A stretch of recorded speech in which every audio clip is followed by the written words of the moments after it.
Shalom, perkenalkan nama saya Dikson Abu dengan NIM 104-2024-0096.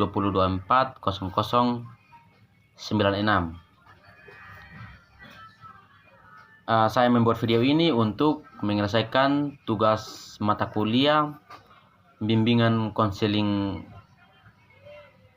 anak berkebutuhan khusus atau yang biasa disebut BK-ABK. Di sini saya mengambil topik tuna ganda. Selamat menonton. Pengertian tuna ganda.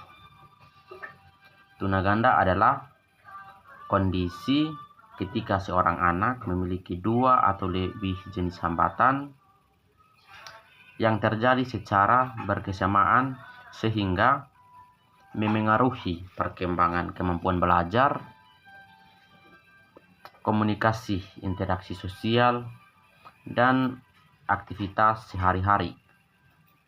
Contoh tuna ganda. Contoh yang pertama, tuna daksa dan tuna rungu. Yang kedua, tuna netra dan tuna grahita. Yang ketiga, tuna netra dan autisme. Kondisi ini menyebabkan kebutuhan pendidikan dan layanan yang lebih kompleks dibandingkan anak yang hanya memiliki satu atau jenis hambatan. Karakteristik anak tuna ganda. Anak tuna ganda memiliki karakteristik yang berbeda-beda tergantung kombinasi hambatan yang dimiliki, antara lain A. Aspek fisik, kesulitan bergerak atau koordinasi tubuh, keterbatasan dalam aktivitas sehari-hari, membutuhkan alat bantu tertentu. B. Aspek komunikasi, kesulitan memahami bahasa, kesulitan berbicara atau menyampaikan keinginan, membutuhkan bahasa isyarat atau media komunikasi khusus. C. Aspek sosial dan emosional, sulit berinteraksi dengan lingkungan, kurang percaya diri, mudah frustasi karena keterbatasan yang dimiliki. D. Aspek akademik, kesulitan menerima pelajaran, membutuhkan metode pembelajaran individual, memerlukan pendampingan yang lebih insentif, mengidentifikasi dan menjelaskan berbagai bentuk BK-ABK atau yang biasa kita sebut bimbingan konseling anak berkebutuhan khusus. 1. Pengertian bimbingan konseling ABK atau anak berkebutuhan khusus merupakan layanan bantuan yang diberikan kepada peserta didik yang berkebutuhan khusus agar mampu mengembangkan potensi dirinya secara optimal, mengatasi masalah yang dihadapi, serta mencapai kemandirian dalam kehidupannya sehari-hari. Tujuan bimbingan konseling anak berkebutuhan khusus atau ABK membantu mengembangkan pribadi ABK, membantu menyesuaikan diri dengan lingkungan sosial, membantu mengembangkan kemampuan belajar, membantu merencanakan masa depan, dan membantu meningkatkan kemandirian bagi anak ABK. 2. Bentuk-bentuk layanan bimbingan konseling anak berkebutuhan khusus atau ABK. A. Atau yang pertama, layanan orientasi. Kita harus memberikan pemahaman kepada ABK mengenai lingkungan sekolah melalui guru dan teman-teman dan fasilitas sekolah. Contoh, kita mengenalkan ruangan kelas kepada siswa yang tunanetra. Contoh yang kedua, kita mengenalkan atau memberitahukan pengaturan sekolah kepada siswa yang autis. B. Layanan informasi. Kita memberikan informasi yang dibutuhkan siswa untuk mendukung perkembangan dirinya. Contoh, informasi tentang kesehatan, informasi pendidikan lanjutan, dan informasi keterampilan hidup. C. Layanan konseling individu. Layanan ini kita lakukan secara tatap muka antara konselor dan siswa untuk membantu menyelesaikan masalah pribadi. Contohnya, kita mengatasi rasa minder, mengatasi masalah perilaku. D. Layanan konseling kelompok. Layanan konseling kelompok diberikan dalam kelompok kecil untuk membantu siswa saling berbagi pengalaman dan saling belajar bersama. E. Bimbingan kelompok. Bimbingan kelompok menganut kegiatan kelompok yang bertujuan meningkatkan kemampuan sosial dan komunikasi antara siswa. F. Layanan penempatan dan penyaluran. Kita membantu siswa mendapatkan program pendidikan atau kegiatan yang sesuai dengan kemampuan dan minatnya. G. Layanan advokasi. Kita membela hak-hak ABK agar memperoleh layanan pendidikan yang layak. C. Mengatasi faktor-faktor internal dan eksternal penyebab permasalahan ABK atau anak berkebutuhan khusus. Permasalahan yang dihadapi ABK dipengaruhi oleh faktor internal dan eksternal. 1. Faktor internal. Faktor internal ini berasal dari dalam diri anak ABK. A. Kondisi fisik. Gangguan penglihatan, gangguan pendengaran, dan kelainan motorik. B. Kondisi psikologis. Siswa kurang percaya diri. Kecemasan, emosi yang tidak stabil. C. Kemampuan kognitif. Kesulitan memahami pelajaran. Keterlambatan perkembangan intelektual. D. Motivasi belajar rendah. Kurangnya semangat mengikuti pelajaran, dan siswa mudah menyerah saat menghadapi kesulitan. Faktor yang kedua, faktor eksternal. Nah, faktor eksternal ini berasal dari lingkungan sekitar. A. Faktor keluarga. Kurangnya perhatian orang tua, pola asuh yang tidak tepat, dan konflik keluarga. B. Faktor sekolah.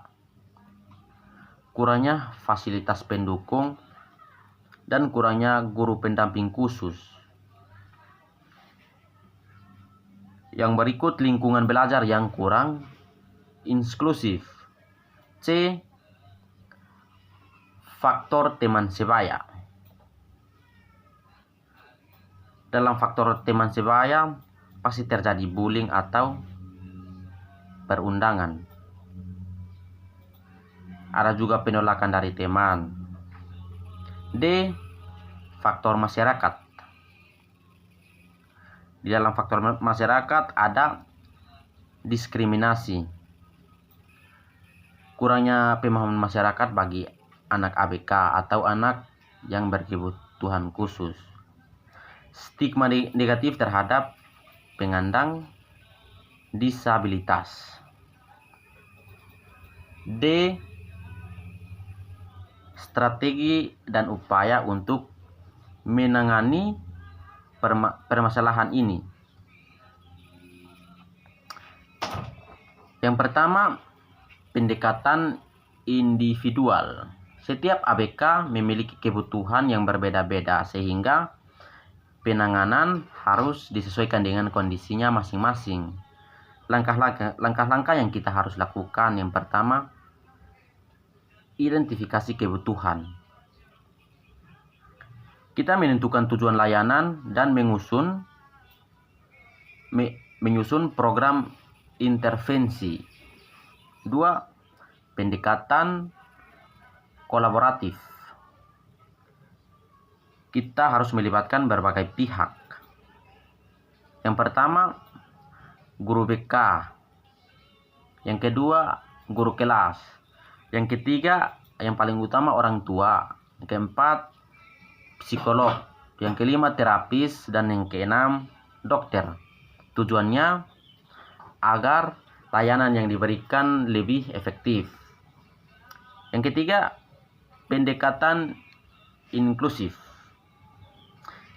Kita harus memberikan kesempatan kepada anak yang berkebutuhan khusus untuk belajar bersama dalam lingkungan yang mendukung. Manfaatnya meningkatkan kemampuan sosial dan mengurangi diskriminasi. Yang keempat, penguatan keterampilan sosial dan kegiatan. Bermain kelompok, diskusi kelompok, latihan komunikasi. Tujuannya membantu ABK berinteraksi dengan lingkungan. Yang kelima,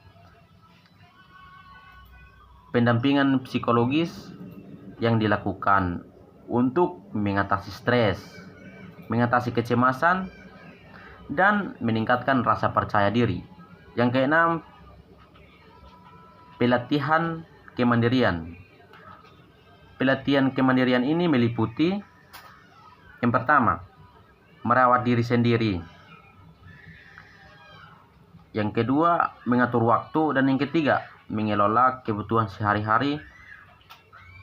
Tujuannya agar anak ABK ini mampu hidup lebih mandiri, merumuskan dan mempromosikan layanan bimbingan konseling anak berkebutuhan khusus. Yang pertama, perumusan program bimbingan konseling ABK atau yang biasa disebut anak berkebutuhan khusus. Langkah-langkah untuk kita promosikan. Yang pertama, identifikasi kebutuhan. Kita harus melakukan asesmen terhadap kondisi siswa. B. Menentukan tujuan layanan. Contohnya, meningkatkan kemampuan komunikasi dan meningkatkan kepercayaan diri. C.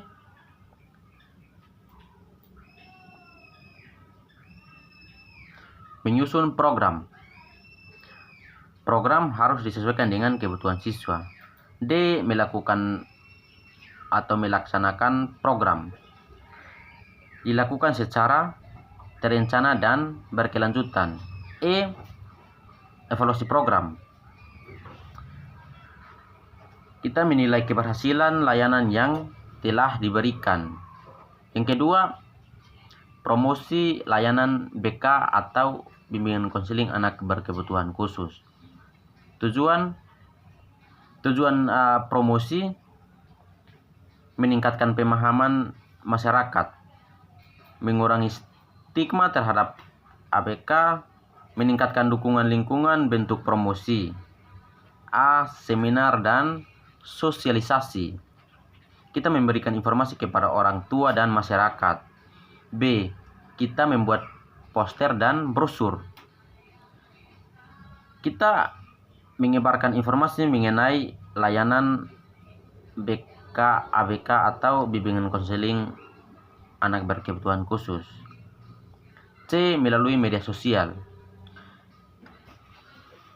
Kita memanfaatkan platform digital untuk edukasi masyarakat.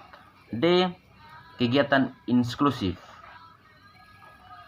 Melibatkan ABK dalam berbagai kegiatan sekolah dan masyarakat. kerjasama dengan lembaga terkait. Kita berkolaborasi dengan sekolah, puskesmas, psikolog, dan organisasi lainnya untuk kita mempromosikan layanan ABK. Tujuannya untuk menyelesaikan masalah yang dihadapi ABK ini. Kesimpulan,